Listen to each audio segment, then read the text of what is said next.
You ever stop and think about how you understand, well, anything someone says? It feels so easy, right? Automatic. But what's really going on in your brain is this incredibly complex puzzle being solved in like milliseconds. So today, let's kind of grab a magnifying glass and dive into this hidden world of how we really make meaning.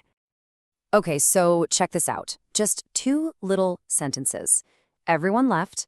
He might know why. You get it instantly, don't you? Of course you do. But what's actually happening there? What's going on under the hood? This little snippet of conversation, this is going to be our case file, our central mystery for this whole explainer. No, I'm serious. Just pause for a second and think about that. What mental acrobatics did your brain just do? You somehow connected everyone to some specific group of people. You figured out who he is referring to, and you understood the uncertainty baked into the word might. How? Well, it's because that instantaneous aha moment you just had is the end result of a process that is so much more sophisticated than just looking up words in a dictionary. It's way, way deeper than that. So to really get this, we've got to open up what I like to call the Linguist's Toolkit. And the first tool we're going to pull out, the most basic one, the hammer, is the simple idea of just checking if a sentence is true or false. This has a fancy name. It's called truth conditional semantics. And the idea is pretty logical, really. It says the meaning of a sentence, say the cat is on the mat, is just knowing what the world would have to look like for that sentence to be true.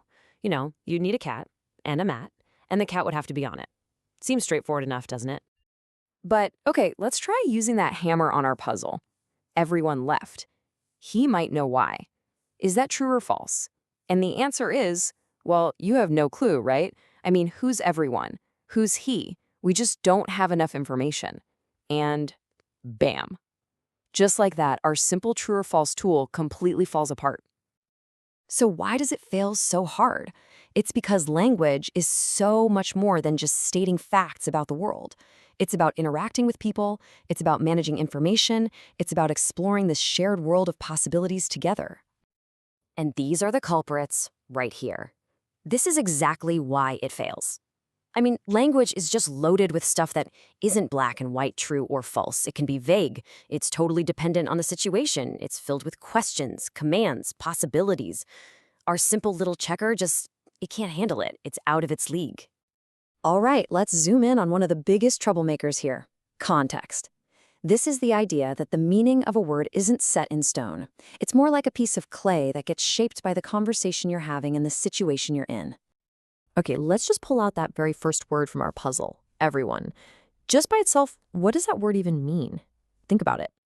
Exactly. When you hear everyone left, you don't think it means all 8 billion people on Earth just walked out. No way. Your brain automatically, dynamically narrows it down. Everyone in the room, everyone at the party, it all depends on the context.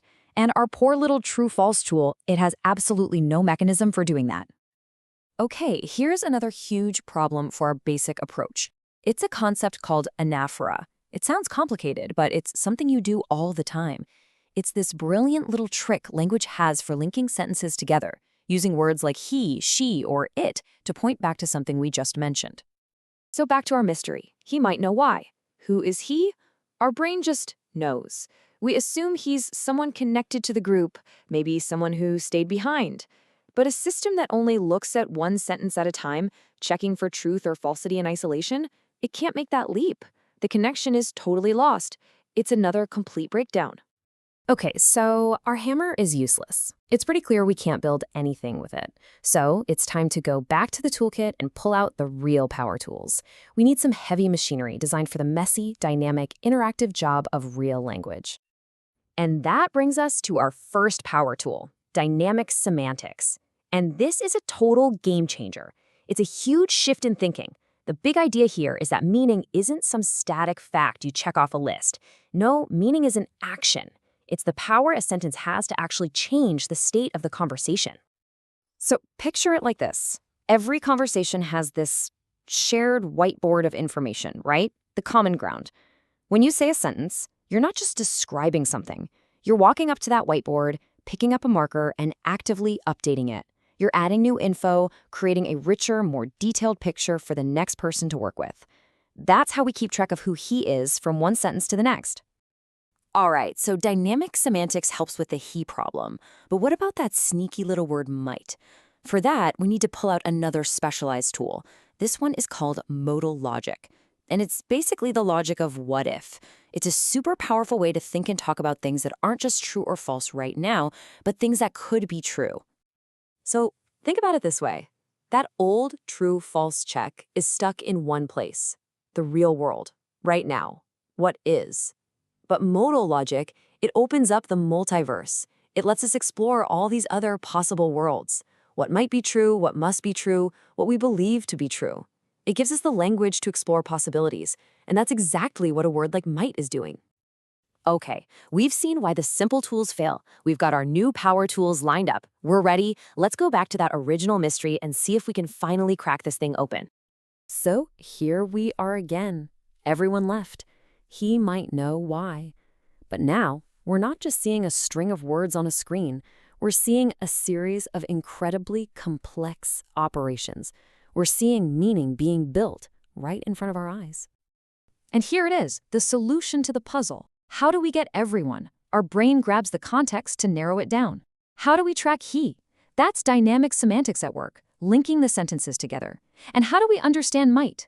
That's modal logic, opening the door to different possibilities. It's not one magic trick. It's the right tool for each part of the job. And that, right there, is the crucial point of all this. Meaning isn't some passive thing you just check for accuracy. It's an action.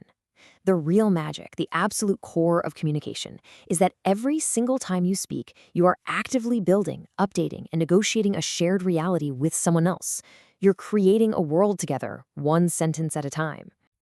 Which is kind of a profound thought, isn't it? If meaning is an action, if every conversation is a creative act, it leaves us with one last, pretty big question to think about. A question for all of us, every single day. What reality are you building with your words?